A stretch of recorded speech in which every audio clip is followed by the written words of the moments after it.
graphic nature of this program, listener discretion is advised.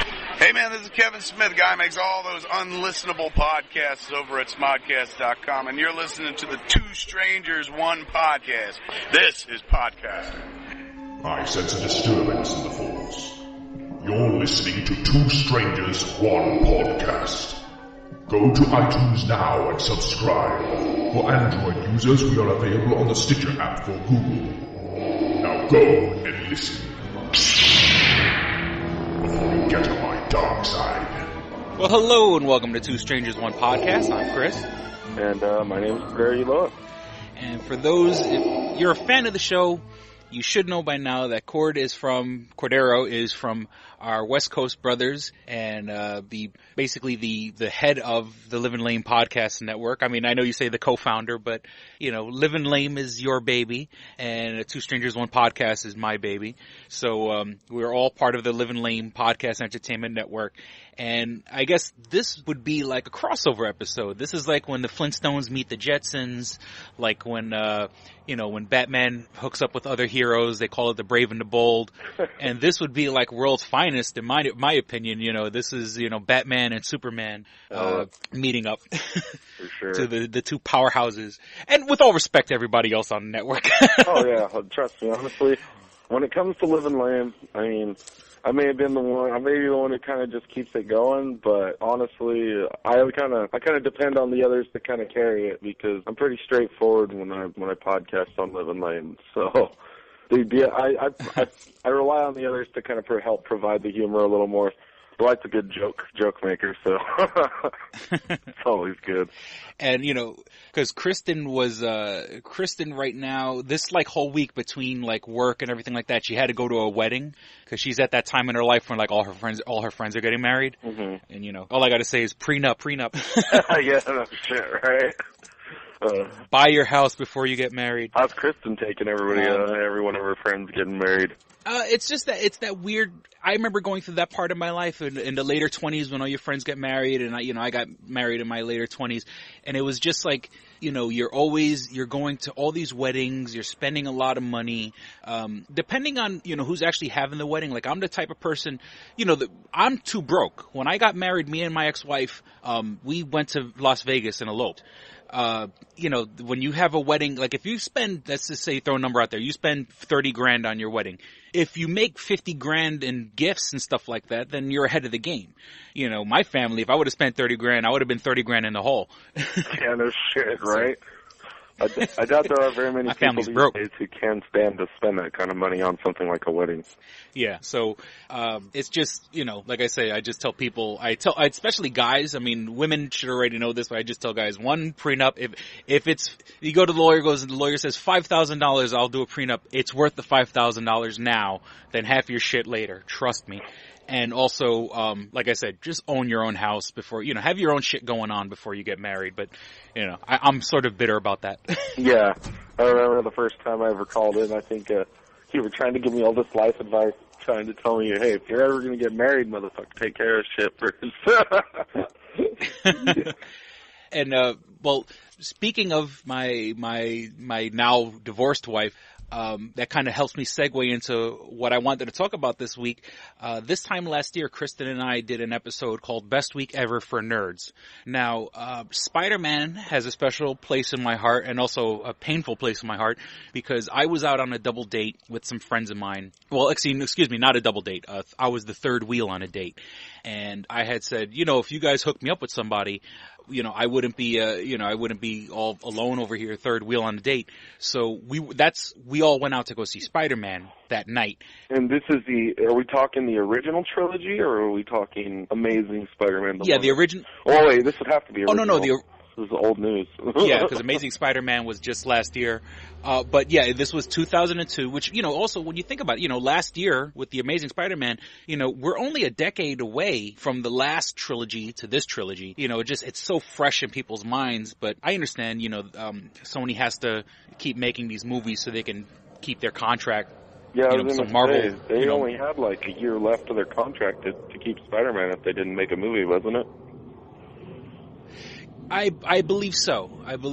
And I think they're even getting close to Oh no, it's not Sony, but I think like the Fantastic Four contract is almost up also. Well, no, have you been reading the news lately? They're starting to make. Oh, did I miss them? They're making it what? They're making some ground on casting.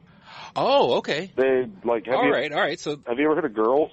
Yeah, I haven't seen it, but I'm aware of it. Yeah. Yeah, I haven't seen it myself. Allison Williams, I guess she's Brian Williams' daughter, the news reporter. Uh-huh.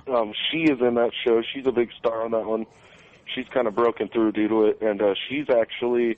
There's rumors going around that she's in talks to play Susan Storm. Oh, wow. And they might actually go ethnic with Johnny Storm and make him black. They're in talks with that guy from the black kid from Chronicle, their buddy. Oh, okay. All right. Have you seen Chronicle?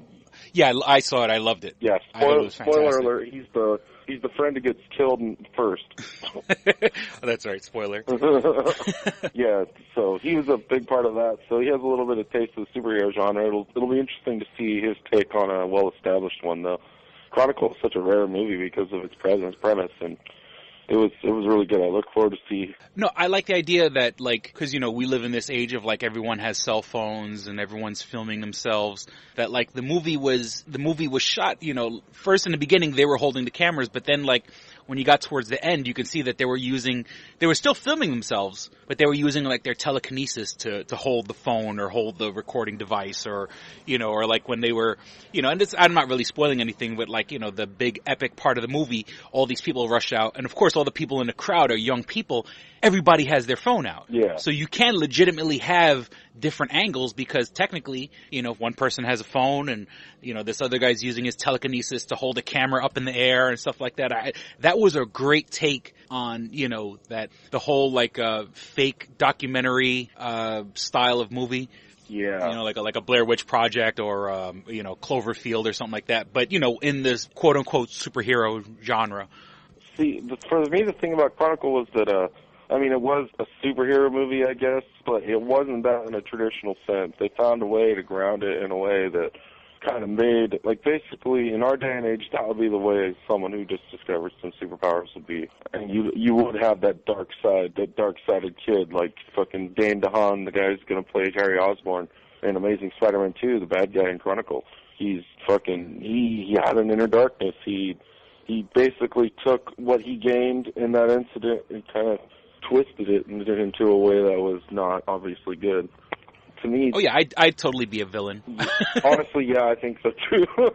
I don't have, like, a tumultuous life or anything by any stretch of the imagination, but the fucking people piss me off, and if I had the power to do something about it, I would. Oh, I'd be making skulls explode. All day. Now. Oh man, I could only imagine. I would love to see a scene where like someone's like just sitting in traffic and they just concentrate and you just see cars flipping out of their way. Oh man, talk about road rage to the extreme. Yeah, that's something that's a little bit. I mean, I guess yeah, technically, if you had that power, you'd probably just be levitating yourself off the ground to wherever you got to go to. But I want to see cars flipping off the road. I want to get that, that anger that everyone else feels on the road. I want to see cars flipping, just throwing off the highway type stuff. Yeah, last thing we need is an angry New Yorker with superpowers. And I'm also glad that you mentioned Spider-Man 2, because along with this is the 2013 best week ever for nerds, in my opinion. They're filming Spider-Man 2 right now, pretty much as we speak, right now in Rochester. That is fucking crazy to me, dude. If I were you, if I had a movie in my town, which would never happen because we're both a hole, but if I had a movie in my town, oh my God, I would like not be podcasting. I would be out there staring at that production like with like intent eyes, just waiting for the next move.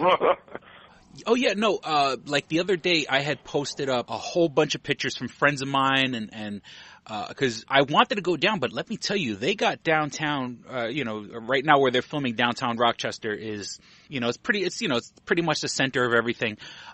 That's where they're filming and they got that place locked down. Like my friends were lucky enough to have, there are some crowds on the floor, on the ground, no doubt. But a lot of pictures that my friends took were like up from like their office buildings and stuff like that. A lot of great angles, even like the newspapers covering it here. And honestly, even on the news, part of the like the end of the news, they go, oh, here's what's going on, you know, in downtown Rochester for Spider-Man.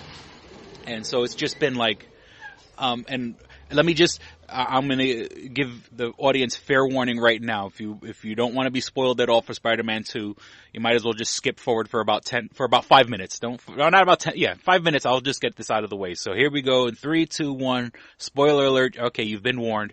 The scene that I've seen a bunch of videos of, it is weird because right now here in Rochester, they got a bunch of NYPD cars, totally legit looking, you know, the right stickers, the right, you know, lights on top.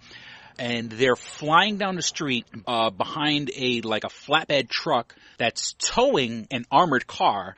And the armored car has Oscorp on the back. You see, like, the truck is going, the cops are like stuntmen dressed up like cops are standing away shooting at the truck. They dive out of the way at the last moment before the truck hits them. 2 police cars try to like become like a blockade and try to block the truck, and the truck plows right through it.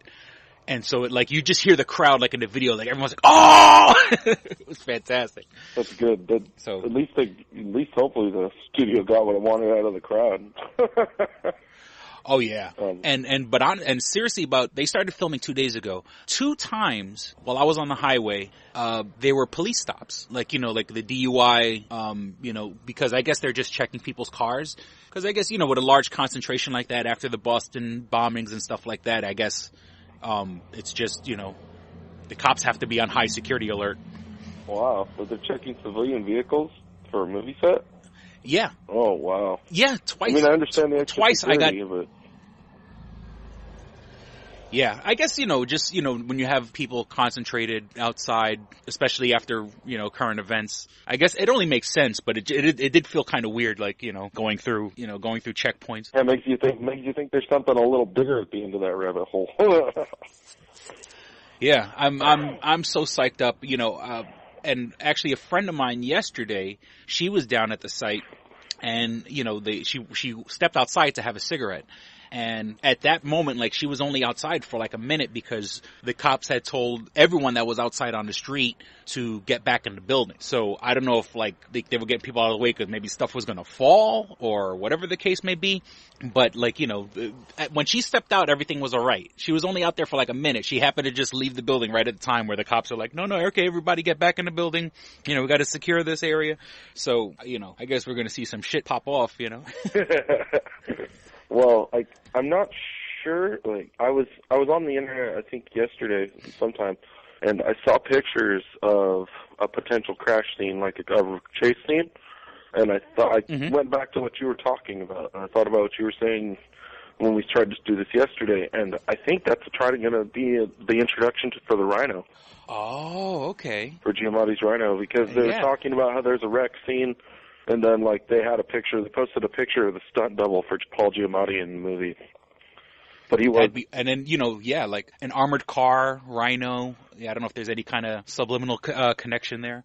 Well, honestly, the way Rhino looks is like he wasn't even in the suit. He just looked like this Russian thug with, like, the barbed wire tattoos on his forehead, I think it was. Honestly, oh, man. I wasn't a huge fan. I'm really hoping for that big gray suit. Oh, okay. And then, yeah, I guess also just for full disclosure, we should let the audience know that we were trying to record this yesterday. I had some problems with my laptop. We lost the whole damn episode. We were about a half an hour in. But we were talking yesterday about the Jamie Foxx look. Yeah. As being Electro. And because you know, I had mentioned yesterday, that Jamie Foxx, they're fashioning it after the way, and it's like basically in the past like 2-3 years, if I'm not mistaken, it could be a little longer, an Ultimate Spider-Man, which is always kind of like a universe on its own. It's not really connected with regular Spider-Man or the Amazing Spider-Man, where Electro looks like all silver. And in turn of like the older Electro that had the corny lightning bolt mask, he has these like silver lightning bolts, like basically like I don't want to say tattooed on his head. That's not the right way to put it. But like he has lightning bolts that like are just part of his design going down his head.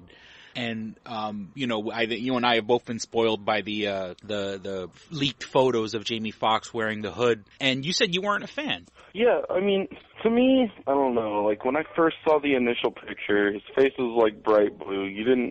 I didn't see the lights that you mentioned yesterday in the hood the first time I looked at it, so I didn't really get that. But to me, it was just like, he was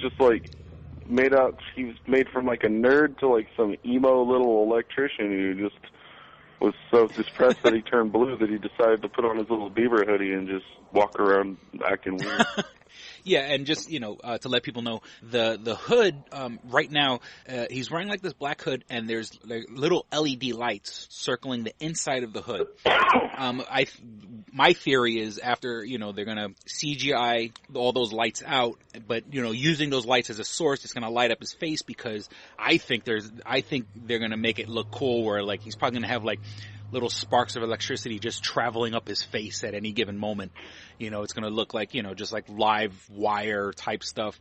And something you mentioned yesterday also is, he has like these glowing veins like coming up his neck and on his face. And I would like to think that they're probably going to have like, you're going to see like just sparks running up the veins up into his face. I think they're going to make it look badass. And, for the hood, I'm just, once again, totally speculating. I just think he's just wearing the hood because he's probably walking through the streets, and, if people saw this guy sparking like electricity, they'd probably, what the fuck? So also, things, once again, I said best week ever for nerds. Iron Man 3 is coming out technically tonight. Yeah. Holy crap, yeah, the midnight showings start tonight, don't they? Or they probably start a little earlier on your end of things, but do you actually get your midnight showings at midnight, or do they start at like 9 or 10? No, the last time, shoot, to show you how long ago it was, the last time I went to a midnight showing, it was for Transformers 1. Oh. And it was up here, and, was it Transformers? No, I'm sorry, excuse me, Transformers 2, not Transformers 1. And that was actually at midnight. I've heard of places where they're getting away with 9 or 10 o'clock showings, but I've never been to one, not yet. Yeah, there's a couple places, like not here in Red Bluff, because we only have one movie theater, and let's face it, Iron Man's a good movie, but I doubt it has, like, citywide appeal. But I know in Reading, which is a city like 30 minutes north of us, up in Reading, movie theaters? They have an occasional 9 o'clock show. I guess if the demand's high enough. Yeah, money talks. Yeah, because Red Bluff's in kind of a little weird area. Like, the north of us, we have Reading, which is like 86,000 people. And then south of us, southeast of us, we have Chico, which is obviously College City, Chico State. It's probably a college a lot of people on the East Coast have heard of. I don't know how well its party status is reflected anymore. It kind of died down since the past, but Chico has about 100,000 people, so we do get a fair bit of culture in our area, or like popular culture in our area, so we're not like totally shut off.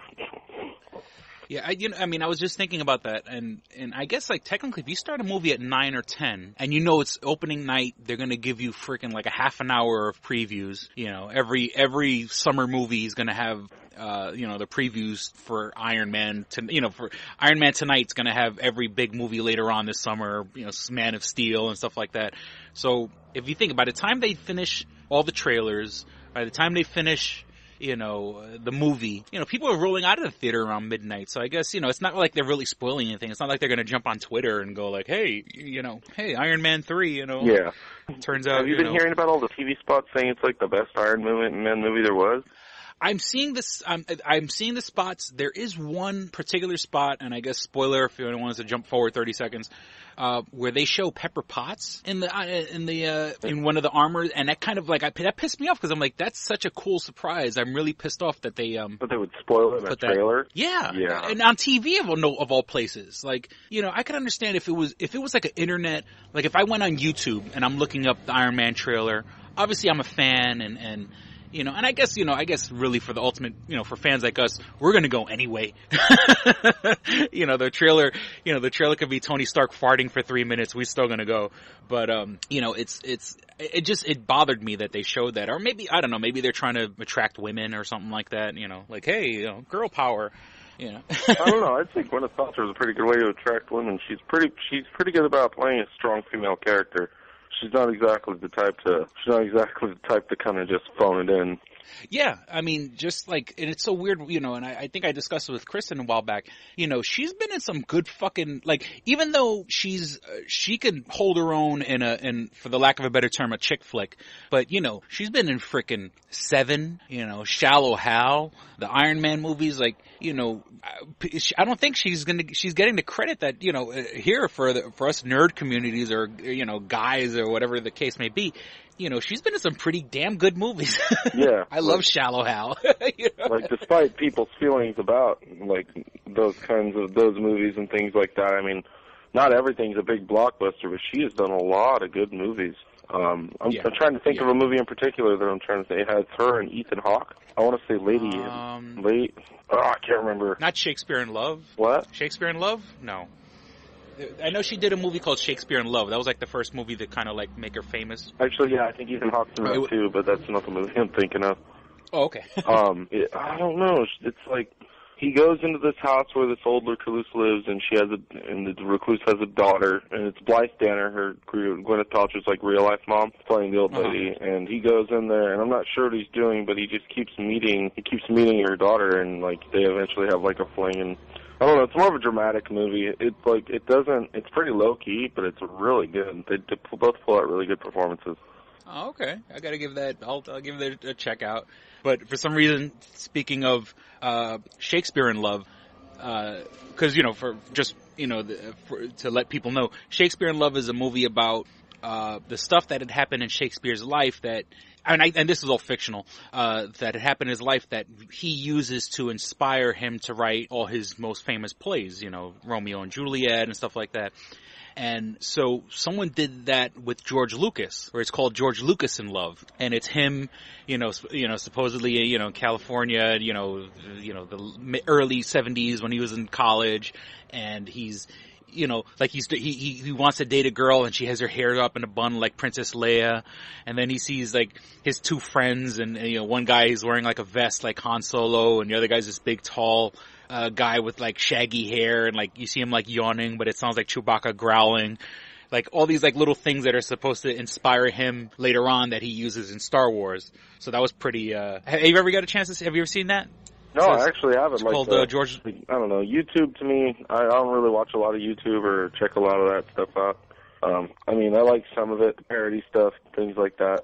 Like when it comes to movie news, I'm one of those people who gets really freaking annoyed when someone tries to freaking dupe you into reading or figuring out, like reading or watching some video that just doesn't, but it's like basically a fake trailer or something like that. Just look forward. You look forward when to someone seeing goes like SpiderMan. No, like when someone goes, SpiderMan 2 trailer or whatever, you know. Then, but it's all it is like intercut stuff from like SpiderMan 1. Yeah. You know, with like fucking old footage with like new words. But somehow, you know, at the very least, name it fan-made trailer. Then you're letting the world know that, you know, that they're what they're getting into. Yeah, it's even more annoying when you get rickrolled.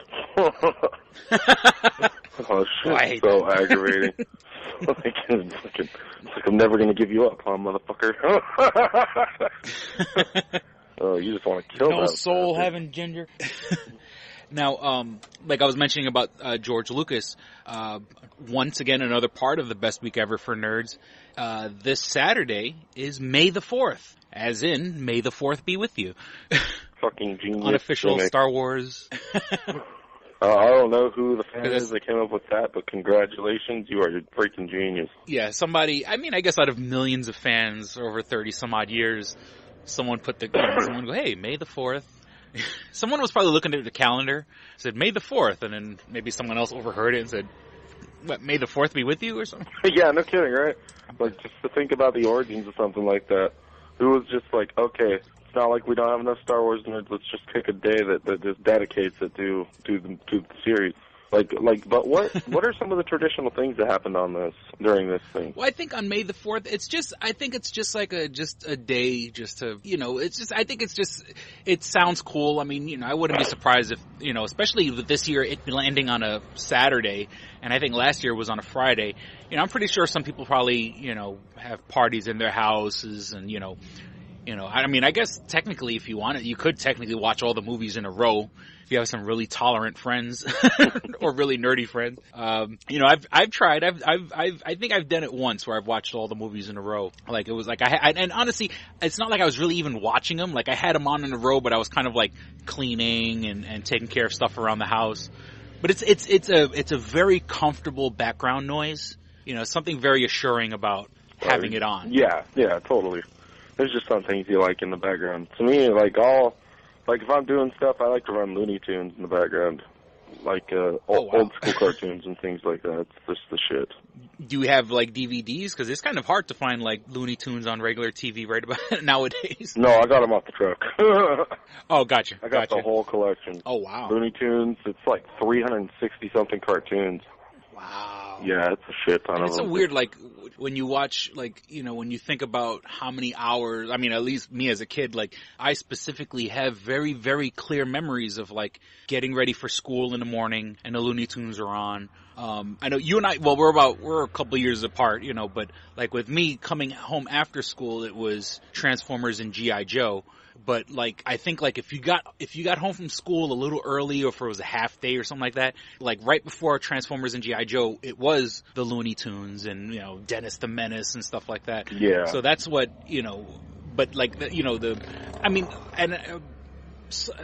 was it you that had said that they were, like, when they say Saturday morning cartoons, and yes, there was, you know, every year they always change a name. It was like, you know, the Roadrunner and Bugs Bunny show. It was, you know, the Bugs and Daffy show. They always, like, found a new way to kind of change the name, where every couple of years, where it was like on Saturday, well, for me, it was like Saturdays around noon. Like, there was all the real traditional Saturday morning cartoons, and around noon, you would see, like, you know, Looney Tunes, you know, and you would hear, you know, yeah.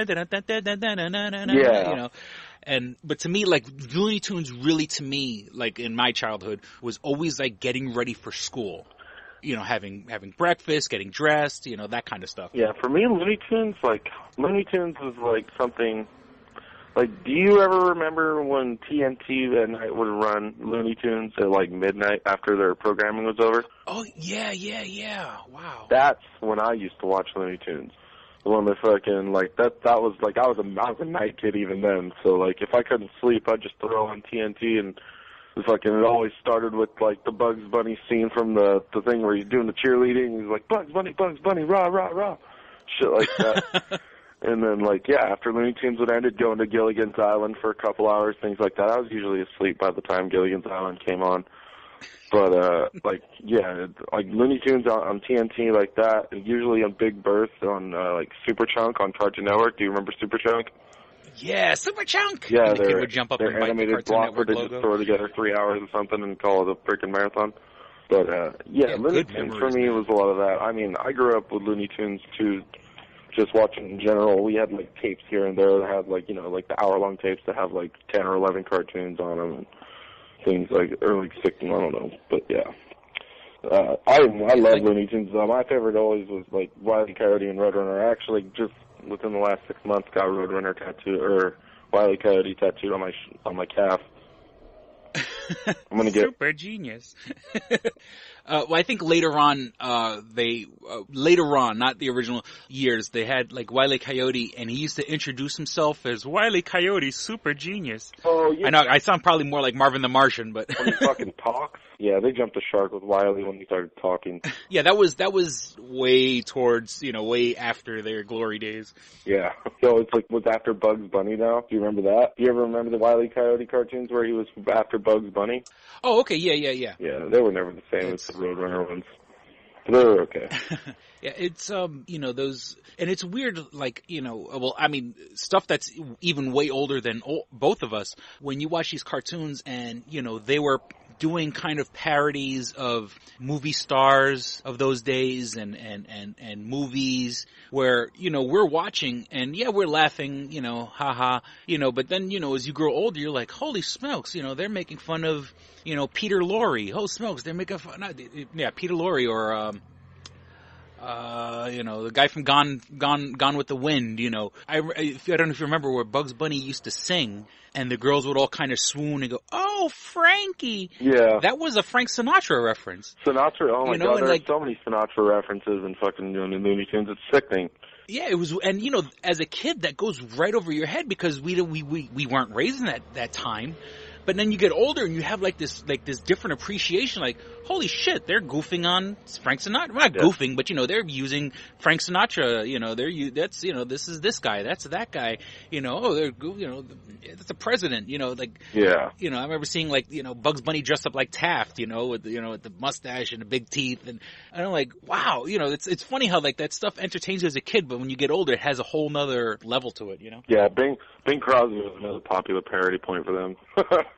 Oh yeah, blah, blah, blah, blah. I remember there was a parrot. I remember there was a parrot that basically was was Bing Crosby's voice, and I think he used to wear the red sweater and stuff like that.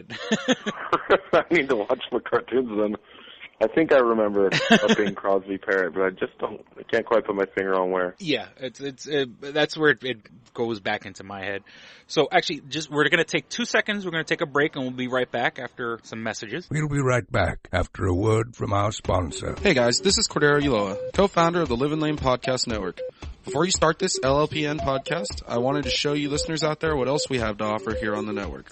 If TV and movies tickle your ear pussy, then check out Real Chat with Seth Parker, Alex Chittenden, and Cordero Ulloa. They cover news, casting rumors, trailers, and reviews, all with the excitement you'd expect out of a bunch of pop culture nerds. Just visit www.watchsomething.podbean.com. You can also get to know Chris Colon and Kristen Montrollo as they get to know each other on Two Strangers, One Podcast. Listen as these guys talk about celebrity gossip and reality TV, as well as interviews with George Christic, the creator of popular Disney cartoon Megas XLR, and Mike Zapsik and Ming Chen of AMC's Comic Book Men. Look for them at www.twostrangersonepodcast.com. If music is what you're looking for, check out The Breakdown, which features members of the Live and Lame Podcast Network talking about the artists, the tunes, and the albums that they enjoy and grew up with. You can check that out at www.rockhardpodharder.podbean.com. Interested in astrology, numerology? Join Joey Fox, Carrie Fox, and Foxy D in the Fox Den, where they talk about life, kids, and family, all infused with the brand of humor you've come to expect from us here at the LLPN. Enter the Fox Den at www.thefoxden.podbean.com. And last but not least, check out the granddaddy that started it all, Livin' Lame, featuring Dwight Graham, Cordero Ulloa, Joey and Carrie Fox, Seth Parker, Nick Doty, and Megan Phelps. Join the Lames every week as they talk about whatever the hell they want, from comics, games, and headlines to weekly segments such as Lame of the Week, Nude News featuring Mike Hawk, and FML with Seth Parker and Megan Phelps. You can prowl the lameness of the interwebs with the Lames at www.liveandlame.podbean.com, and you can follow us on Twitter at @liveandlame. You can find all of our podcasts on iTunes and Stitcher Internet Radio, which is a free app available to both Android and iOS users. You can also listen through your standard phone browser by adding /mobile to the end of any of our URLs. You can also find and like the pages for all of our podcasts on Facebook, as well as the Live and Lame Podcast Network page, which is the headquarters for all the Live and Lame Network podcasts on Facebook. Please don't forget to hover over the like button and click Show Newsfeed so you can see all of our updates. All of us here at the network would like to thank you for your continued listenership. Now please enjoy this Live and Lame Podcast Network podcast. Click and Hit, enhancing the experience for all recreational smokers. Click and Hit is a one-handed portable vaporizer. This smoking pipe has a compact 4-stage design, complete with a built-in, windproof, butane refillable torch lighter. The large burn chamber holds your stash of legal herb or pipe tobacco. Click the button to ignite and inhale as usual. When you are done, put it back in your pocket for later. Smoke anytime with the touch of a button. No more carrying around grinders and tins. Pipe, rolling papers, and even your lighter at home. The Click and Hit cordless vaporizer is no bigger than a normal cigar, making it the world's smallest and most discreet vaporizer. It's perfect for use in small places or shared rooms. It's efficient, getting 5 to 8 draws from your packed chamber. It's affordable at just $19.95 each. Buy 3 and the shipping is free. Buy 4 and you get the 5th one free. Visit www.click-n-hit.com. That's clickandhit.com. And now for listeners of Two Strangers, One Podcast, you can use promo code STRANGERS and receive 10% off your purchase at clickandhit.com. That's promo code STRANGERS for 10% off your purchase. We're now returning to Two Strangers, One Podcast. And we're back. So I haven't edited this yet, but it should be the ad for our brothers Living Lame on the West Coast, and the real chat and the breakdown, and what am I missing? Of course, the Big Daddy, Living Lame. It's the Living Lame breakdown, real chat, the Fox and the Fox Den, Down in Derby, which we actually need to redo that ad and include. Oh, that's right. Yeah. Has there been any new episodes of Down in Derby? I remember hearing the pilot, but I mean, no, the first episode. But were there any more? And then things kind of lingered out. We were supposed to meet up with all the first timers, all the girls on the team who had their first bout in Chico, but something fell through on that, and that never happened. But we are going to be putting in the new episode. It will be a podcasted version of the first home bout here in town. So we will be announcing that. Me, Dwight, and Cutthroat Candy from NorCal Derby Girls, or from the Red Bluff Derby Girls, will be announcing that, and we will be podcasting that for the next installment of Down in Derby. So so you have the Red Bluff Roller Derby Girls. I know up here, up by me, we have the Rochester Girls. They're called the Rock City Derby, and it's ROC Rock City Derby girls up here. Where one of the girls on the team was an old neighbor of mine. And, I used to love hanging out in front of the house because, she used to bring all her friends, and, these, rocker chicks hanging out in front, Oh, hey, yeah. How you doing? Sight to behold, indeed. You always go to where the crowd of I like a chicks tough is kicking girl. it. There's something sexy about a girl that can, give and take a punch. Yeah, no kidding, right? Oh, man, me and Dwight have been doing hella research going into this with her for announcing, and just watching videos and trying to keep up with them. And God, dude, this announcing gig is going to be so hard just because it's so hard to keep up with some of the stuff. If what we have been watching on YouTube is anywhere as rapid fire as what we're about to see this weekend, it's going to be so hard to call penalties and all that stuff just because of the fucking pace of the game. Especially, have you seen roller derby bout before? Yeah, I remember. I've seen it mostly on video. I mean, when I was real young, I went to an actual match, but honestly, it's not fresh in my mind. I remember listening to your episode and hearing I forgot all the crazy names they have. Yeah. Well, because the object of the game is when you're going through around the track, the object of the game is you pick up points by having your jammer, which each team has one, and your jammer is your point collector. The jammer is supposed to go through the crowd of the blockers, which is that big pack comprised of both members of both teams. And you score a point for every time you pass a blocker, but you can be also knocked over by that blocker. And the penalties come when you see the elbows fly too much, or if someone falls or anything like that. But it's really hard to see into the pack to find out what exactly happened to determine whether it was a penalty or not. Thankfully, there's going to be refs on skates following everybody around because it's going to be impossible to keep track of otherwise. Yeah, I remember, like I said, the girl's name, her name is Lethal Lorelei. Like I said, that was my old neighbor. She posts on Facebook, and she I guess when they're training, or at least her team, they have to learn how to fall. Yeah. So they have to go through falling drills. They have to, and it just reminds me of, when I used to watch that reality show Tough Enough that was about the W.W.E. Yeah. And, those guys, having to learn how to fall. And that's got to be the biggest pain in the ass, to throw yourself on the ground on purpose. Yeah, I was thinking about that too, but you gotta think, once you get past the fear of falling, which is why they have to do that first, you get past the fear of falling and you're gonna be set pretty much. I mean, it's a little different in the case of wrestling because shit could go wrong at any time, and a punch or an elbow that's supposed to be fake could literally tag you and fucking knock you on your ass, but with roller derby, they're not supposed to be clipping each other. They're not supposed to be going for faces. They're supposed to be basically bumping them back, essentially. Yeah. They'll try to get past, and they basically just got to try and keep them in the pack and not going through. Because if they go through, that means they get through the pack, and then they got all those points, and they gather points quickly that way.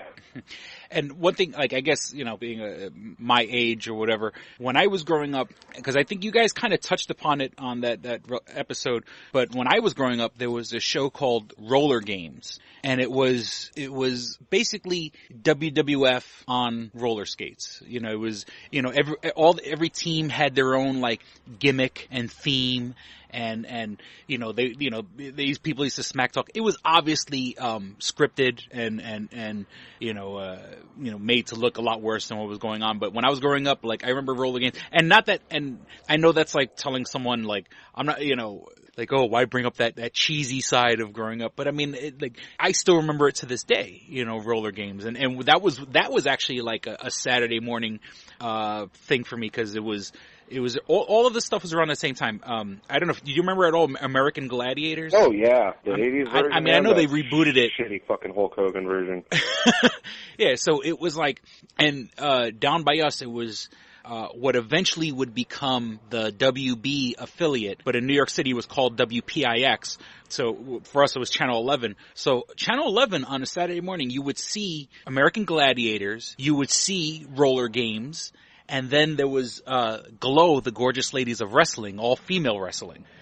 And that was like the typical stuff you would see on a Saturday morning on Channel 11. Was it like it wasn't ABC. Was it like real good wrestling, or was it like W.W.E's current state of wrestling for females? Oh no, it was. It's one of those things where I'm pretty sure I remember it a lot better because I saw it as a kid. But it is funny to go online and look at the old clips. It's G.L.O.W, Gorgeous Ladies of Wrestling. And it was the most cheesy, like they weren't even trying, like, it was entertaining as hell when I was a kid, but, they had like, and it was weird, like the characters, like they had a girl named Dementia, so like, and she was crazy, she used to come out the ring with a fucking axe. There was this big, woman from Samoa, her name was Mount Fiji, and she was like a big... Yeah, she was, and if I'm not mistaken, I think she was on one episode of Married with Children, where I think like she like body slams Al Bundy. There was these like two, and it's one of those things that I realized now that I got older. There were these two wrestlers. One, they were called Hollywood and Vine.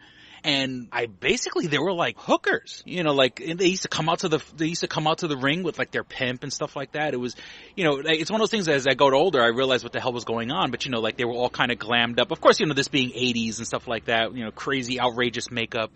There was like, the typical, farmer's daughter, girl in, poom poom shorts and, and the top, knotted around the chest. It was entertaining as hell, but it was so, when you really think about it, it was corny as hell. When you're a kid, it's like sexy. Yeah, that's like, shit, right? I don't know what this feeling in my pants. I don't know what it is.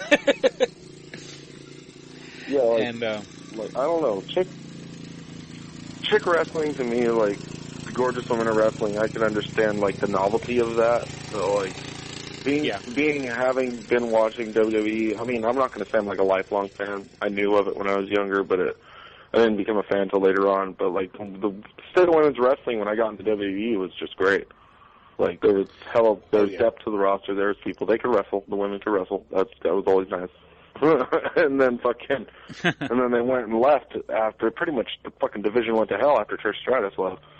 And then after that, it became kind of crap. So, like to know that like something like roller derby back then was like popular enough to be featured, it makes me think that like there must have been something else to it to like in order to make it something that needed to be watched.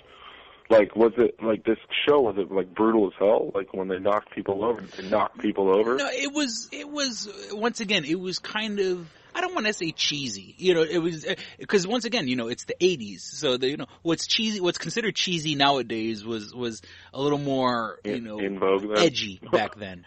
Yeah, and and like every team, I mean, what I liked about it, I guess what brought me to it, being a wrestling fan and watching all these shows, was that they allowed like the people, all the teams had their own like theme. Like, there's like, the All-American team, like I forgot the name of them, but like they would all wear like, stars and stripes. And then, there was like the bad team that were like called, if I'm not mistaken, I think they were called like the Vipers, and they wore like purple and black.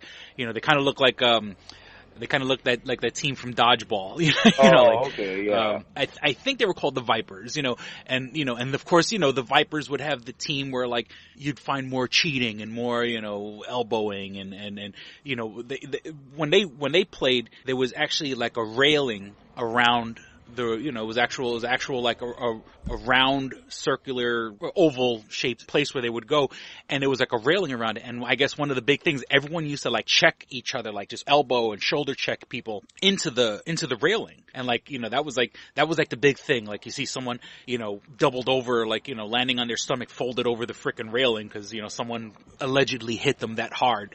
That was like the big thing when that was like the big like, ooh, what's going on? And, they'd hit somebody and knock their helmet off.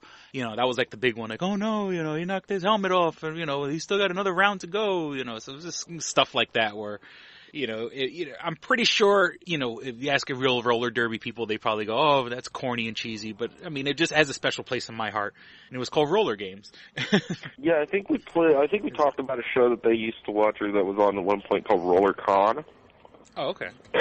I'm not absolutely sure. Like, they only talked about it briefly, so I didn't really get a good feel for it. But this Roller Games thing, yeah, I mean, to me, thinking about roller derby now, like the people that I'm involved with here in town and talk to, they're so serious about it that thinking about it through that lens is just weird.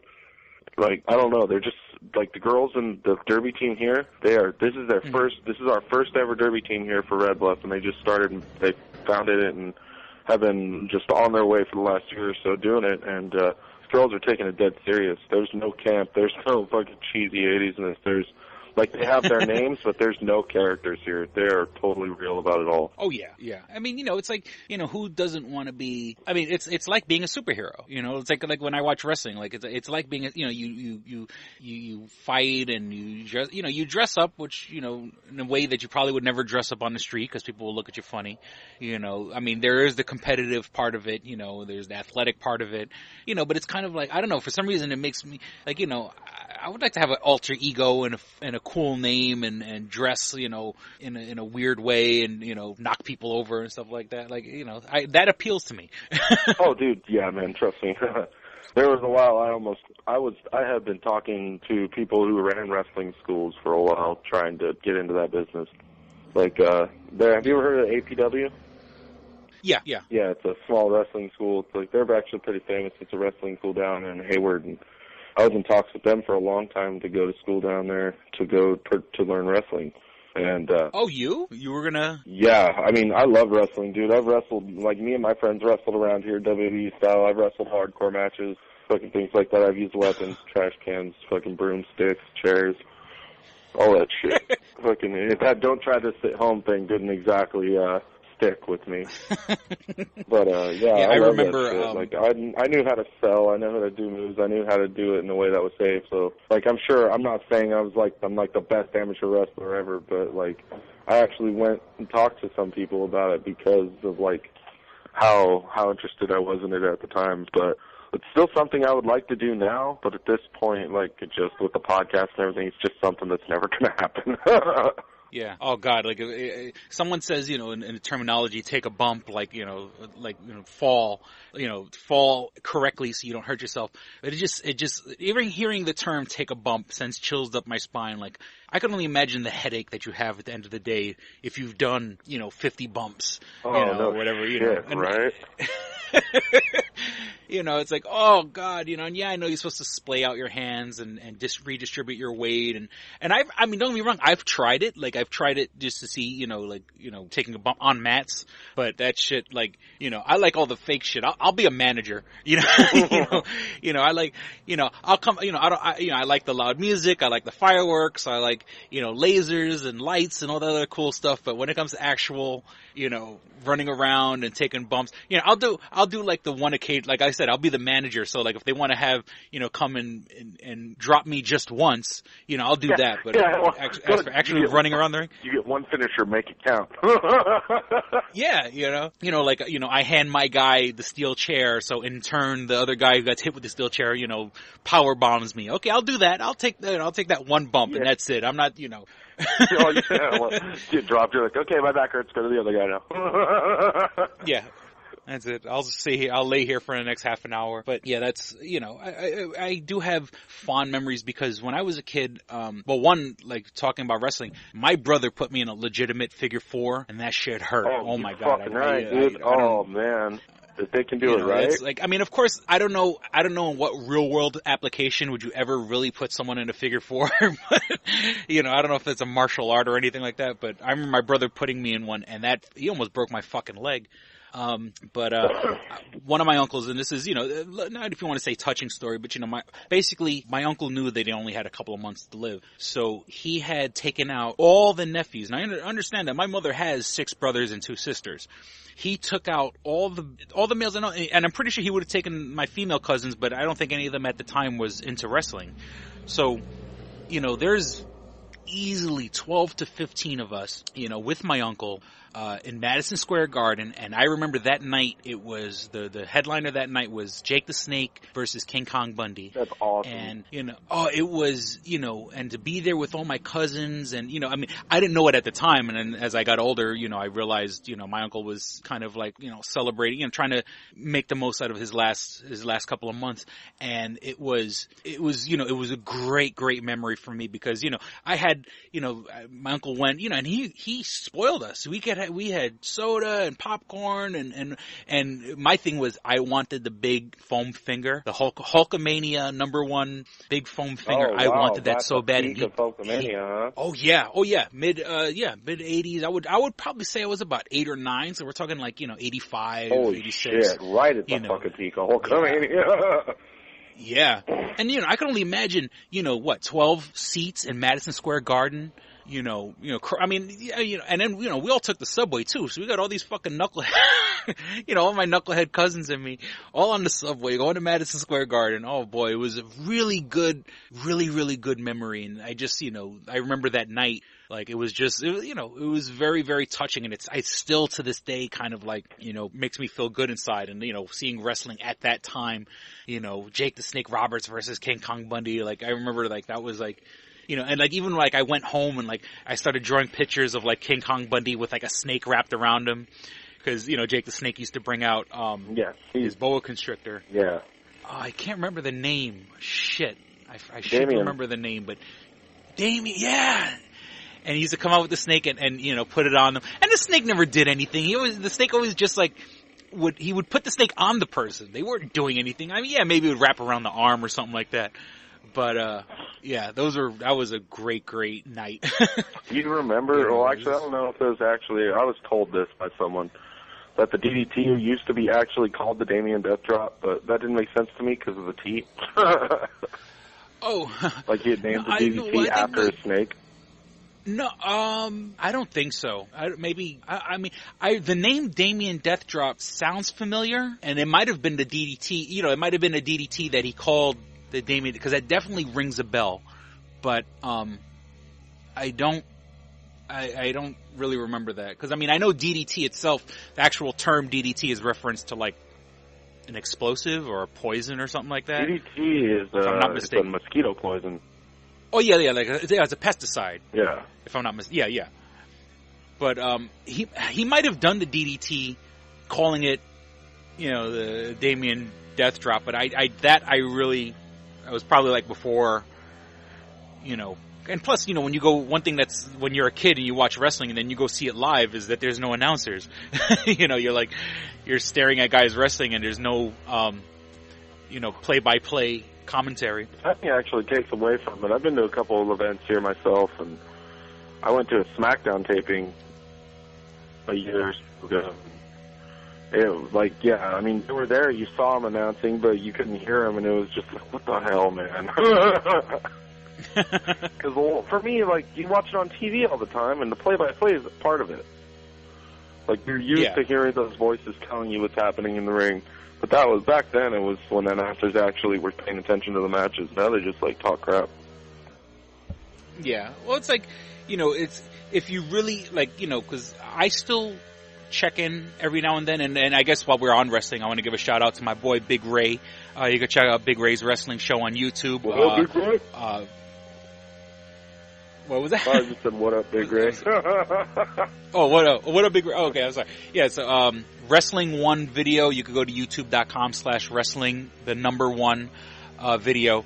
And, while we're talking about wrestling, what was I going to say, that I remember, like, you go to the matches and like, I mean, yeah, you hear the slams and stuff like that, and people, you hear, like, obviously everyone's reacting, but, there's little things that you don't catch, like, like if the person, like, if they have someone outside the ring that's handing them something, or, if their drama, oh, here comes somebody else standing by the ring, you kind of like, if you're not, if you're too busy paying attention to what's going on in the ring, you'll miss someone standing at the top of the ramp, you'll miss, them handing somebody a steel chair or something like that, Like, it's part of the show. I mean, I like the commentary, well, that's what I was saying. That's the point I wanted to make, is if you listen to the wrestling now, basically, like, yeah, they comment on the match, but they spend more time souping up the pay-per-views. They spend more time souping up, like, the rivalries and stuff like that. Yeah, like, they're barely commentating on the matches anymore. Yeah, and to me, the thing that pisses me off the most is you have matches with lower card wrestlers, like in WWE, Zack Ryder and the Ray Khali show up, wrestle a match for a few minutes. We usually just job to the guy and lose. But the entire time, the announcers are just disinterested in what's going on, and it doesn't help sell those superstars. Just because, like, they aren't as popular, or no, that's a lie, because Zack Ryder's about as popular as most of the other ones. He's just not popular for his wrestling. But when they get all disinterested like that, and they just start talking about other things, you can tell, like, what WWE's priorities are, and, like, it doesn't help further their superstars or their product when they're just sitting there bashing it while it's happening. Yeah, it's one of those things where, like, if someone gets a good pop, someone gets gets over with the crowd, they end up drilling that person down the fucking throats of the audience. They're headlining every night, and not to take anything away from any wrestler, but you get sick and tired of seeing the same four guys, headlining every, how many times can The Rock wrestle John Cena? As much as I love both those guys, and honestly, I'm more of a Rock fan than John Cena fan, but, how many times are these guys gonna fucking wrestle? And then, it's a pay-per-view, and then, luckily I don't pay for the pay-per-views, I don't see them, I really don't even make a big effort to go watch them. Then I hear all my friends the next day, oh, it was corny, it sucked. And I'm like, come on, give these, you got a whole roster of guys, give some other guys a shot. I mean, I know Vince likes the big guys, Vince likes people that, like, are fucking superhuman, like they don't even look like a normal person. You'll never see guys, quote unquote cruiserweight type guys headlining, if so, you'll see them, they're either teamed up. Yeah, well, I mean, but he was always wrestling, like, he's wrestling, the Big Show, or, he's wrestling, it was always like him against somebody way out of his size. It's never like, Rey Mysterio versus, I don't know, I guess, you wouldn't see headlining Rey Mysterio versus Eddie Guerrero. And then Eddie Guerrero, towards the end of his career, before he passed away, Eddie Guerrero swole the fuck up, because I remember, in the 90s, Eddie Guerrero was thin. Yeah. Not that he was ever skinny, but, towards the end of his career, especially once he got to WWE, he fucking bulked up. Like, I don't want to speculate on what he was doing, but, human growth hormone, steroids, or whatever the case may be. He went from, like, cruiserweight to, like, almost like a light heavyweight kind of deal. Like, he swole, when before he was always slim, the Guerreros are always known for, like, being like the high flyers, and even though he still kept doing certain things that were high flyer, but it's just like once he got to WWF, I think just to stay on top of the pack, he had to swell himself up. Yeah. And then fair warning, I don't know, it's starting to beep like dying. Oh, okay. So I cut off. I'm sorry. Okay, no problem. So once again, this was the best week ever. I didn't even get a chance. Shout out. We also have a free comic book day this Saturday. So go out there. And I'm telling people, go out there and support your local comic shops. I've been around to a couple shops recently here in Rochester, and actually 3 of them have closed down. Like every year, there's like another store shutting down, I've noticed, and it's breaking my heart because there's less and less places to go and get your comics. I do want to give a big shout out for anyone in the Rochester area also to check out Bartertown Collectibles. This place is on 658 Monroe Boulevard. I was there just yesterday, and Cord, let me tell you, this place had everything like from my childhood that was, they had wrestling toys, they had Transformers, they had G.I. Joes, they had Star Wars figures. I was in fucking heaven. As like I told the guys that I just want to buy everything in the store. So it's, you know, for people in Rochester, it's right next door to Aaron's Alley, 658 Monroe, Bartertown, which I walked out of the store and then it clicked. Bartertown, yeah, that's from Mad Max and Beyond Thunderdome. Oh shit! You know, it took me. I didn't even. I'm getting in my car and I'm like, oh, Bartertown. I'm like, why did that sound familiar? So a big shout out to Mike and Bartertown Collectibles. Is there anything you want to pimp before your phone dies? Not really pimp. Well, there's one thing. If, for any of you guys out there who enjoy this podcast and anything else we have, you can download our central website at podcastentertainment.com and all of our shows there. Going back to Free Comic Book Day, like, lately I've been getting into reading comics myself. Like, it started for me maybe a year or so ago. My first comics that I ever read the first complete series I ever read was Blackest Night.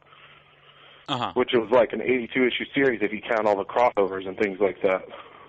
And right now, yeah, and it's funny. I was just reading Brightest Day. Yeah, right now I'm reading The Walking Dead, which obviously is a fucking trend everywhere. But you know what? I don't care.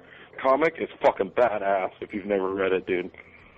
Yeah, there's a reason it got such acclaim, you know, enough that they got money and actually put a series. Do you watch or read The Walking Dead at all? I'll be honest with you, I haven't seen any episode of the most recent series, the season, and that's only because I don't have cable. I just, you know, I saw like the first 2-3 seasons, but unfortunately I haven't seen anything in the past. I think the last time it was like, you know, the ending of like, you know, the governor and you know, that at the end of that season, like the season that introduced the governor and the town and Michonne and the heads in the fish tank and all that stuff. Once that season was over, I haven't caught anything after that. Well, actually, that season just ended, and that's it so far. The fourth season comes back in October. Mm-hmm. But the comics itself, dude, I swear to God, like, if you thought life could get any worse for you, man, read The Walking Dead. Those motherfuckers just don't get a break. Like, all the worst possible things that happen can happen. And Carl, poor Carl. That little kid gets it. And it's fucking gets some shit in that comic book. It kind of like if you watch the show, it's kind of like if you read the comic and watch the show, like if the shit happened in the show that happened to him in the comic, you totally understand why he is the way he is. Mm-hmm. Like if more happened to Carl in the series, then yeah, you would totally be like, okay, he deserves to be a fucking murderous little bastard. There's too many assholes in there. So let's wrap it up. Please visit livinlamepodcastentertainment.com. There's no G at the end of living, so LIVINLAME, podcastentertainment.com, where you can find the links for all the shows on the Livin' Lame Podcast Network. You know, Livin' Lame, Real Chat, Breakdown, Fox Den, Two Strangers, One Podcast. And also, you know, while I have you on the line, I want to thank you for, you know, letting us use the Breakdown feed to host Chris's Hidden Metal show. Oh, no problem, dude. That was like that was a step that I like honestly never thought about it. That was just a logical step that we should have done days ago. That's something you should have had. We should have started the Christmas Metal Show on the Breakdown. Yeah, and you know, I tell people, you know, I call it the Hidden Metal Show because, you know, they could disappear at any time. So, you know, because I think like the first 2 episodes, I thought I was having problems. I thought I filled up, honestly, I thought I filled up the page, the server space, but I guess I was wrong. But, so that's why like the first 2 episodes aren't there anymore. But, you know, I like to tell people, you know, it's a show that I host. It's my playlist. I try to have a theme for every episode. You know, I know it sounds funny. I'm probably not into bigger, newer stuff. Anything that's probably came out in the past 10 years, I'm probably a little behind on. But I try to make it a theme. You know, I've had, you know, road rage, politics and government, fucking shit up, you know, covered songs, which I just put out the cover song episode last Sunday. I have no idea what I'm going to do for this Sunday, but give that a check out, and of course listen to the other episodes of the Breakdown and Real Chat and stuff like that. So Cord, man, it's been really cool having you on. Like I said, this was like a world's finest episode, you know, Batman meets Superman, you know, taking over the podcast world. Yeah, I'm really glad thanks for being on, we brother. were able to do this time, since last time didn't work out, so considering we were both lacking the technology at the time. So, I guess, to the audience, and also, of course, I got to pimp out. Please visit twostrangersonePodcast.com. You can find all the links. You can support our Indiegogo, see our Facebook, subscribe to us on iTunes, Stitcher, and all the other episodes, all the other shows on the Live and Lane Podcast Network. You can subscribe to on iTunes and stream on Stitcher. You can find all the links on twostrangersonePodcast.com or liveandlanepodcastentertainment.com. We certainly hope you guys enjoyed listening and had as much fun as we did recording. Thank you for listening to Two Strangers, One Podcast. I'm Chris. And my name's Cordero. And check out that Indiegogo site, you guys. They need the help. It's a good damn show, and you guys know it. Hey, here we go. Be a stranger. Bye. Bye. Double Jackpot. What is it? It is a self-published book by Christopher Cologne. Chris Cologne? Smells good to me. But Look at her. That broke that fucking cold little exterior. He's like, hee. But it is spelled C-O-L-O-N. Him punny. But Double Jackpot is a book about a comic book artist, Eric, who is in a loveless relationship with a materialistic I feel you, Eric. Lynette. Oh, fucking. Are you sure I didn't write this?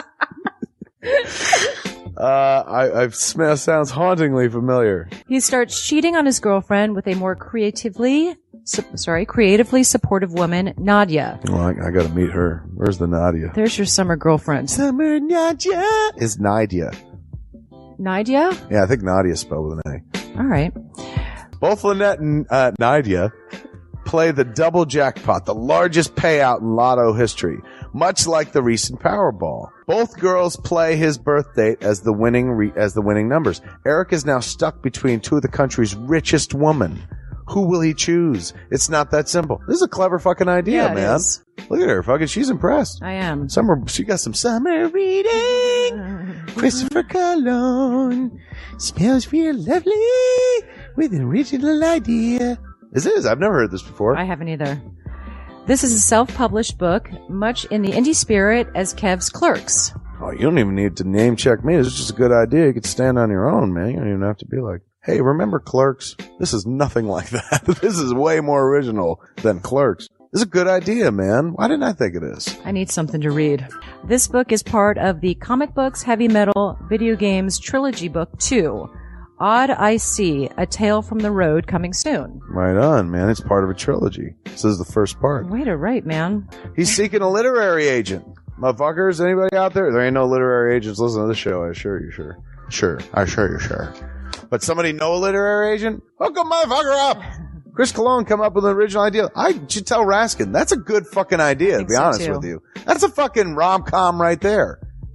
Megan, get Raskin on the phone. Isn't it possible to get Raskin on the phone? No? Yeah. I want to run it past him, man. I want to, and if it happens, I get a taste, Chris Cologne.